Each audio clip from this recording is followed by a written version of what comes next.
So, you know, sometimes we just gotta take days for ourselves, like no carving, just go out, do things, take care of some things. So that's what I did yesterday. I went to, first of all, I went to Walmart to get myself some new chainsaw carving bar oil and try and find myself a new wife. But I guess in these times and ages with the COVID, things are pretty hard for us bachelors out there, so things are a lot harder. Let's just leave it at that. So then I went to Value Village and I found this horse carousel thing. Hey Ben, Studio on the Lake, it's a horse carousel. So I've always been wanting to carve a wood spirit with a music box in it. But I found this piece, I was like, hey, look at this. It's a friggin' music box with a horse on it, carousel, and it spins. So maybe I can take the horse off, which I can, and put something else on top so it can spin when the music's playing. What do you think? I think it's a great idea. It's just something I've always been wanting to do. So I also found this. Crib board. I've always been wanting to carve a crib board. Guys, I have lots of ideas. It's just I gotta find the right piece to carve what I want to carve on it. So I've even bought crib boards off Amazon. Then there were the friggin' cheap particle boards, and I didn't carve it. I sent them back, and yada yada yada. I was gonna buy myself. You can buy them on Amazon. They're like metal templates to put whole things on it. But they want like 80 bucks for that metal template thing. So I'm like, I'm not spending 80 bucks on that metal template. So I'll just wait till I find a crib board. And look, yesterday was a friggin' double whammy. A double friggin' whammy. So this will be a future video. Well, I'd love to hear you guys' comments what you think I should carve to spin. Take the horse off, it comes off, yes, and carve something else on there to spin. I think maybe like a four-sided wood spirit thing. Anyways, but we're gonna focus on this crib board today. So this is epoxied, okay? Look, Larry, it's even got your favorite matted stuff on the back, whatever you friggin' call it, to make it look nicer. It's got a nice thing here so it clips in. So there's your pins there for your crib. I love playing crib. It's a good game, good card game. For all you that don't know what, it's a card game, okay? 15-2, 15-4, the rest say, and the rest don't score, okay? So here's your skunk mark. So it's a homemade crib board. The guy did a very good job. I don't know if this is a burl or what it is, but I know I'll be carving face grain. So basically, if you look at this, would be a tree standing this way, and they just take a slice out of the tree, okay? So first thing I want to talk about is taking this epoxy off. I've done it before. It's a bitch. It's a real bitch because it's like thick plastic, right? You can see how thick it is on there. See that top layer? That's how much I need to take off. First of all, you can take it to a field or whatever. Don't start a fire. You can burn it off with a good mask. Burn it off. It's black smoke. Okay, I could use my Kutzall 1/4 inch extreme burr to get this off, or I could just simply use a orbit sander. That will take the longest to do, but I think it's the safest. So I think this is what I'm going to do. Put a new sandpaper on here. I'll try and do it in this room, and I'll get my dust collector going, and I'll just take my time and slowly get all the epoxy off, okay? If it's making too much of a mess in here and the dust collector's not sucking up, I'll make it so what the dust go into here. This thing does have a filter, so most of it will go in here, but anyways, carry on. So let's just get this top layer off. That's how I'm going to do it. Like I said, you guys can burn this off. You can use your friggin' grinder with a disc on it, big sanding disc. That'll probably be the best. But I want to be careful with this because burning it, you have a better chance for the wood to crack. And I don't want to melt in between the wood. Like I don't want to burn away the wood in between each hole there, right? So I think this is the safest bet for this time. So let's just get on with it. 4.5 minutes already, holy.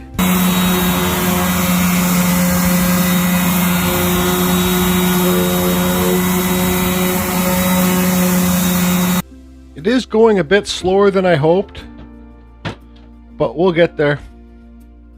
Also, make sure you keep your filters clean.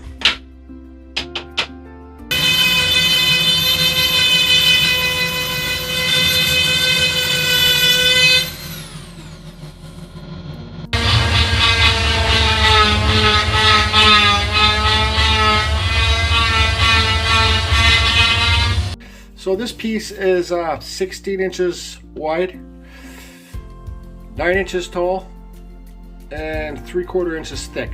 So this is definitely a burl. It would have been a lot easier for me to take it to my chainsaw carving station, get my grinder and put a sanding flapper, a 36 grit sanding flapper, poof, off. But sometimes we just have to work with the tools we got. So this is, like I said, this is definitely a burl. So when you're getting into burl work, guys, in my opinion, sometimes you'll see like you'll get hard spots and soft spots of the wood. So like that right there, where it's, see the dark color, that's going to be a softer spot, okay?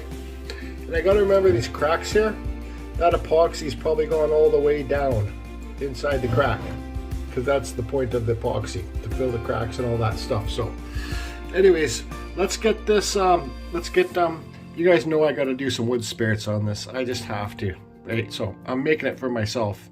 I'm thinking wood spirit and flowers. So let's get the camera in the overhead and start drawing stuff on, and I guess carry on.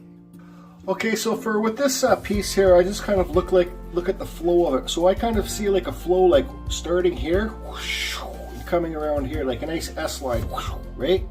So I think, and also another thing I want to say with this piece, I don't know what kind of wood it is. I'm thinking it might be maple.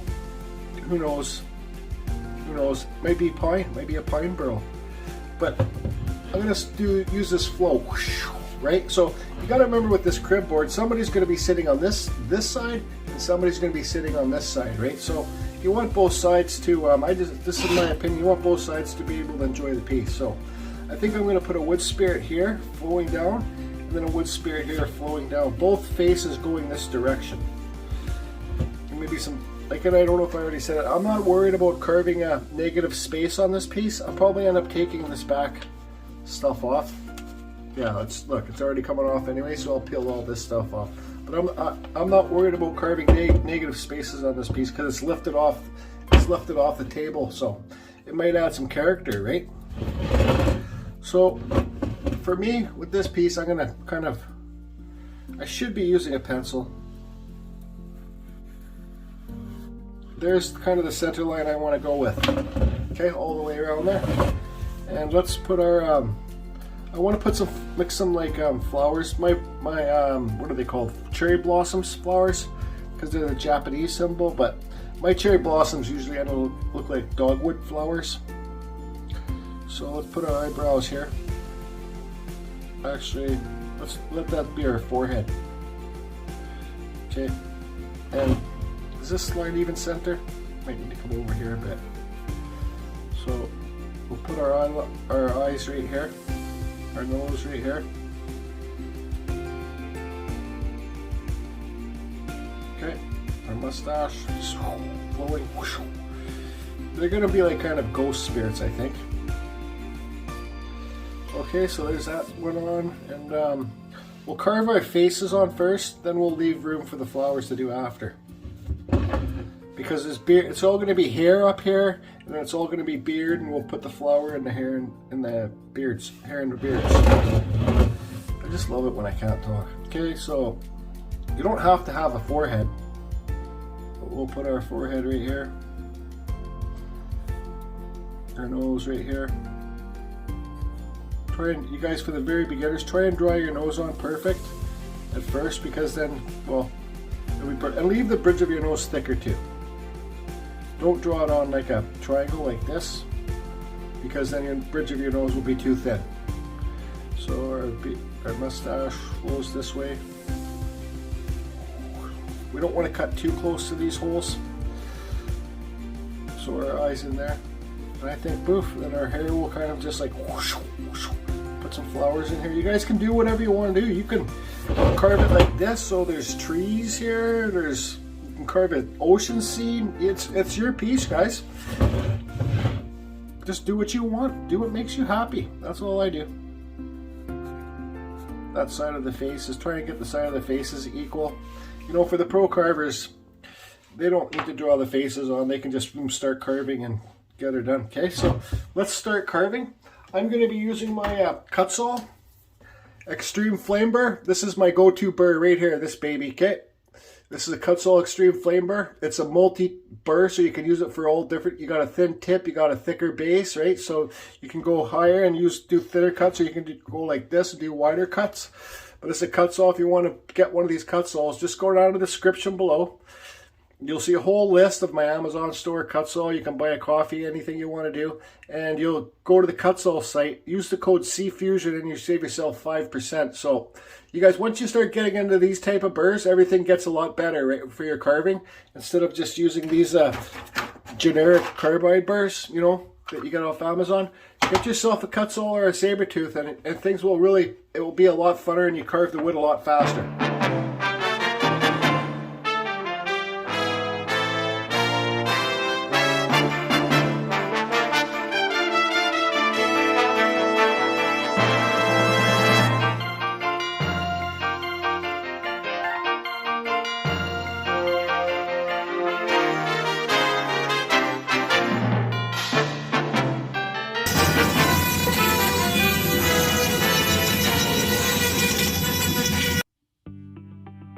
Alrighty. Can you guys see what's going on here? It's 2 words. I'll give you a hint. Well, there's the hint. It's 2 words. Okay, I'll give you another hint. The first letters of the 2 words are HF. HF. 2 words. Have you guessed? It's called having fun. So I'm having fun. Even though this is maple, and maple's my least favorite wood to carve, I'm having fun. Sorry about that if you hear a noise in the mic, because I had to get a new mic. So there's 1. There's 2. Cut some negative spaces in there. I've just done some quick rough out. That's probably about, I'd say, 25 minutes carving. So I've left all this room here because now I'm going to start drawing on my cherry blossom dogwood flowers, and I'm going to put some flowers in here, some down here, some up here. I carved this negative space, guys. Negative space. Just have fun. That right there. I carved it so it looks like a flower's going to, see it's on an angle. So I'm going to carve a flower so it looks like it's getting pulled down there, or whatever. Just give it some different angles and different textures. Okay. So, I guess I'll draw the flowers on and carve the flowers on, and we'll call it Abra. Hold on, let's do that again. I need my magic wand with like little skulls on it and stuff here. Abra Cadabra. Okay, sorry everybody, we'll have to play Abracadabra next time. But I got these bullshit flowers put on here, and you can see the leaf petals, so they're like blowing in the wind, right? So I wanted to show you guys. I'm going to be using, you get these burrs on Amazon. These come in like sets of 20, I think they're, and they're little tiny detailing burrs. I'm going to be using this. You guys, you can get these in my Amazon store if you have a problem getting them. They're like a bit more expensive. They're like 20 bucks, but look, you get 20 burrs for like, that's like $1 a burr.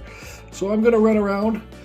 If this one doesn't work good, okay, I'm not going to film. If this little tiny detailing burr doesn't work that good, I'm going to use something else out of here, and I'm going to cut, I'm going to do a burr. I'm going to freaking carve on the outside of this flower, then I'm going to remove all the wood away from it, and that will make your flower raised above, right? Because you like wood carving shadows, right? So and I might do some undercuts underneath these flowers too, but I won't film, but I'll just show you guys what, and then underneath the flowers, I'll connect all the beard hairs. I'll probably stop at that point. Okay, for all the beginning wood spirit carvers out there, do you notice anything about these wood spirit eyes? I'll give you a hint. 2 words. It's 2 words. N. The first word starts with an N. The second word starts with an E. Okay, I'll tell you the answer. No eyes. I can carve eyes in wood spirits, guys and girls, but these ones don't have eyes. Don't care. They look just as mystical without eyes. And that's my opinion. So we got the flowers on there, we got the so-and-so and blah, blah, blah, blah, sa. I'm not going to carve on the outside of this board because, well, I just think it's better to leave it more open view for where the peg holes are, so just kind of leave it that. I am going to use poly shade on this, I know for sure. I think I'm going to do the inside stuff black poly shade. I'll do the flowers with the Bombay mahogany polish shade, and I'll do the outside with the Bombay mahogany polish shade. But what I got to do first of all, I got to sand this up with the infamous peterblair sanding mandrel, emery cloth sandpaper. You guys, if you want to get these sanding mandrels, just email Peter Blair. It's in my description below, his email address. Okay, this is emery cloth. This stuff works. This sander's just freaking wicked, and my whole carving game changed since I got this kind of thing. So I'm going to sand it up quickly now, and I'm going to do some wood burning with my wood burner around the flowers, give them some details, and I guess just carry on. You can see here, I cut pretty close to that little tiny hole. So anyways, carry. Oh, one more thing I want to say, like the person that made this board, the holes have little tiny marks on them. So from, I guess, did the drill punch or something, see those marks on that hole there? Can you guess what hole? But anyways, the holes aren't perfect. Okay, so I just wanted to stop for a second and show you guys the burning there. So see, like around the flower petals and stuff, I tried to burn deeper. But this actually maple burns pretty good, actually. But so the deeper spots, like look in the eyes and the must in there, I burn deeper, right? Because you burn deeper and that makes it seem farther away. This is what I use, just this little torch. Don't burn too much, everybody, because you'll burn away your detail. So now I'm going to go back over this with the Peter Blair sanding mandrel. And I'll be back. Okay, here's another question for you guys. When you guys carve, do you like to have an apple fritter donut kicking around? I do. Anyways, carry on. So this piece isn't completely perfect, but it's good enough for what I want. I'm not, like I said, maple's probably my least favorite wood to carve, but maple for like wood turners and stuff like that can actually be a very beautiful wood. I know this because Pete, my buddy Pete, aka the Mad Scientist, likes turning maple, and he's done some beautiful pieces, so it can be a very beautiful wood. Okay, so here's the poly shade. This is the Bombay mahogany. Kind of coagulated in there, but I'll try and get it done. And here's the black. Okay, so I'm going to do the flower petals, the flowers and the petals, Bombay mahogany, and the outside Bombay mahogany. I already took this outside, blew out all the holes. If the holes freaking don't fill up, well, that's okay. And if you think I'm going to get a little tiny paintbrush and try and paint around every single one of these holes, you got to be crazy. So I'll paint all this on. It will go in the holes. Then I'll flip it upside down and let all the mahogany poly shade stuff drain out. Okay, carry on.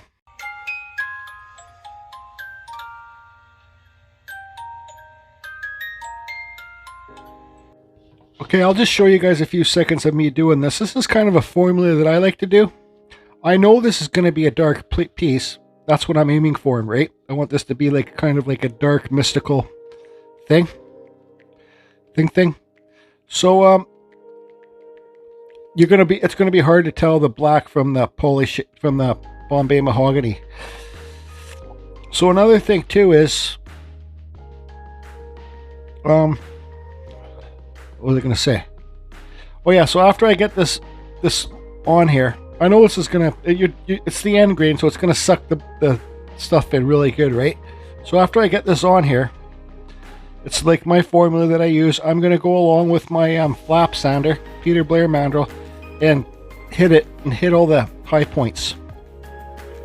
Okay?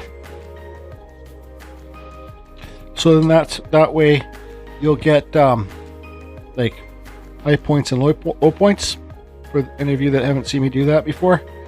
So I guess I should really dry brush it on around these holes, because I don't want to actually fill those holes up with the poly shade, because it might be hard to get out. But I'll blow it all out after and blow this piece off after. I kind of rush when I normally do this.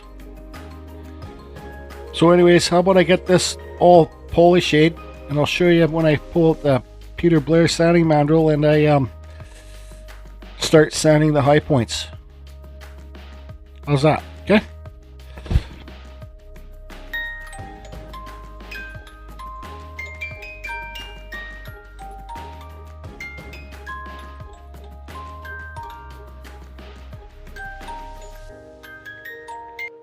Okay, you guys can see the two colors are separated. So now what I'm going to do is I'm going to go like this. Let all the colors, let all the extra poly shade drain out. And I got this Peterblair sanding mandrel with the still the same friggin' sandpaper on it. But I painted it a bit. I used some of the extra poly shade to put some stuff on here. Because this acts like a smudger, so it's not so aggressive as just normal sandpaper. And I'll hit the high points and you guys will see what happens. Okay? So remember this to when I'm done.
So there you go, kids.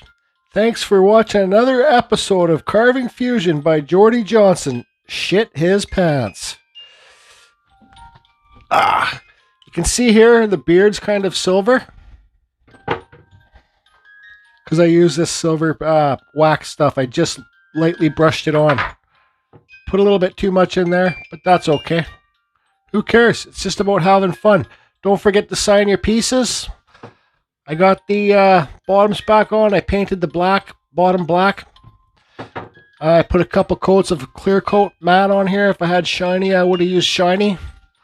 But there you go. There's your crib board. Let's see. Here's the pegs.